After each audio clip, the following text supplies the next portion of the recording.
No. Welcome to episode of Fighting Series for Survivors. We welcome Grant.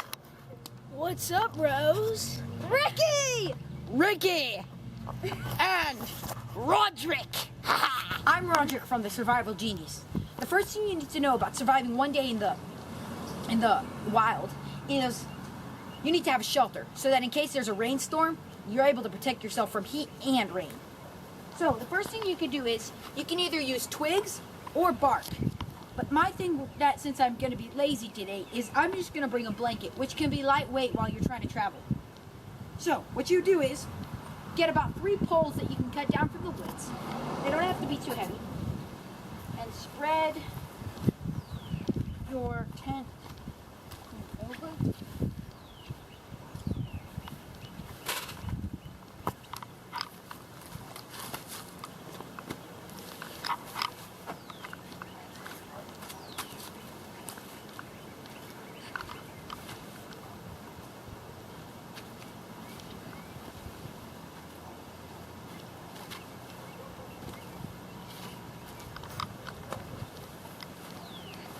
So here it is, we've got a window here which creates sunlight so you're not always in the dark.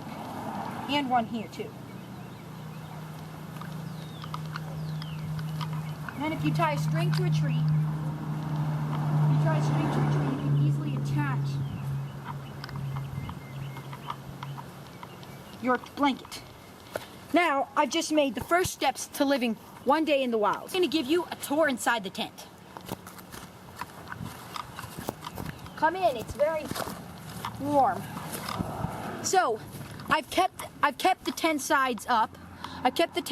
So that it's a little cooler because right now it's in summer. But if you were to do it in winter, you can flop the tent sides down. But as you can see, here's our window that I've made. Lets in some sort of sunlight so it's not so dark. Okay, next we'll be showing you how to live one day, the next step of living one day in the wilderness. What's up, Rose? Today is something that you really need to know when you survive is, well, to eat. And, well, something that I picked is, well, dandelions, of course, because these just taste amazing. Something that you need with the dandelions are their dandelion greens. Now, dandelion greens don't taste as good, but they can get you through anything. Now, another thing you need to find is an onion. Now, onions are some of, like, nature's most best things, and don't worry, these things do not make you cry. What up, bro? So I'm going to teach you how to cook these. So something that you have to do to cook these, well, they're just wild onions and some dandelion greens is, well, this I'm going to fry with a rake or just any long stick, but you have to poke them through here and fry them over a fire. This is meant to be cooked on hibachis. Hibachi pans are kind of like this. Just put tin foil over it so that it doesn't fall and it will maintain heat. These are just dandelions and dandelion greens, and, well, they're just meant to eat like a salad, and it's fine if you don't have a lake by, but I'd prefer that. But it really doesn't matter. It's going to be really good for you, and it will provide nutrients when you're starving in the forest. So this is popcorn that I put inside of a foil ball, and I tied it to a stick.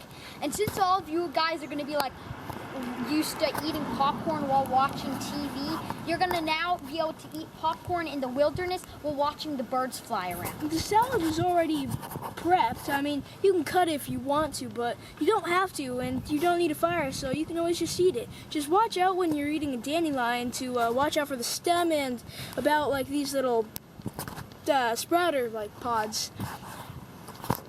So yeah, you can totally eat these. It's good. Tastes like salad. And then there's always a dandelion green. It's pretty sour, but tastes. I'm not. Okay, so back to dandelions. Dandelions are pretty nutritious. So are the greens. Just this is really not having a taste. Greens are more. Okay, the next step to surviving in the wilderness for one day is building a fire so you can cook your food on.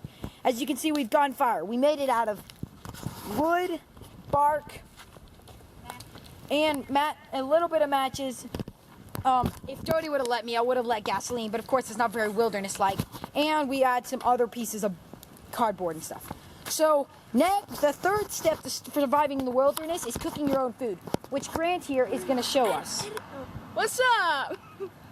This is how you put it on. I mean, rakes are definitely good things for onions. So you have to put them like this way down, and then just, wait, that's not fair. Okay, so put them around right here, try to claw them, and there you go, you have that onion. Now here's a second one, and try to space them out by at least 3. So now put it down. If they're ever too small, then you can always just wrap them, and I'll show you what that looks like. So if you ever need to wrap them, you can just go like this. It's kind of like rope, so it really won't matter.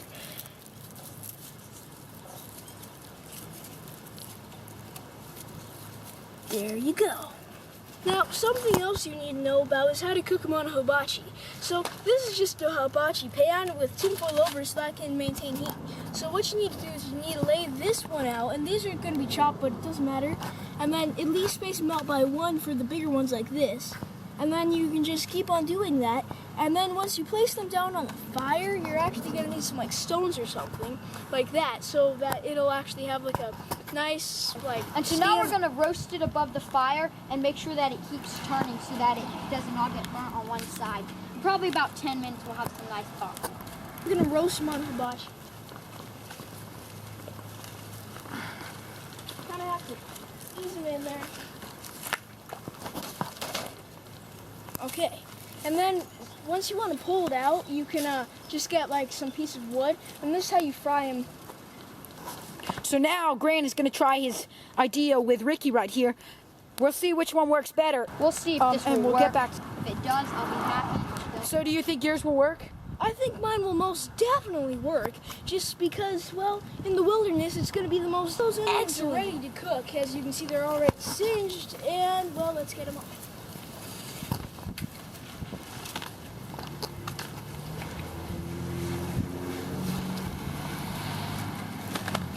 Now let's watch us eat them. So when you're eating them, they're a little hot, and they're supposed to be roasted like this. So this one's cooked, so you can just eat it right now.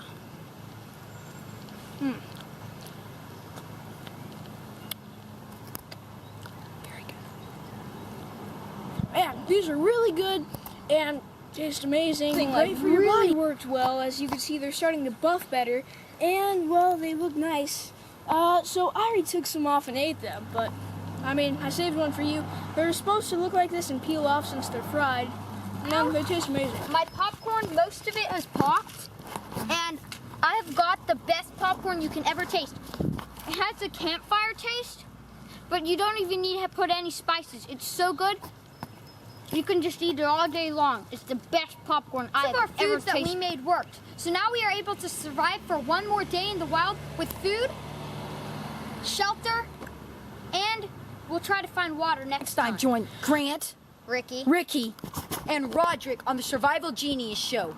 Next time we will show you how to make clothes out of scraps in the wilderness.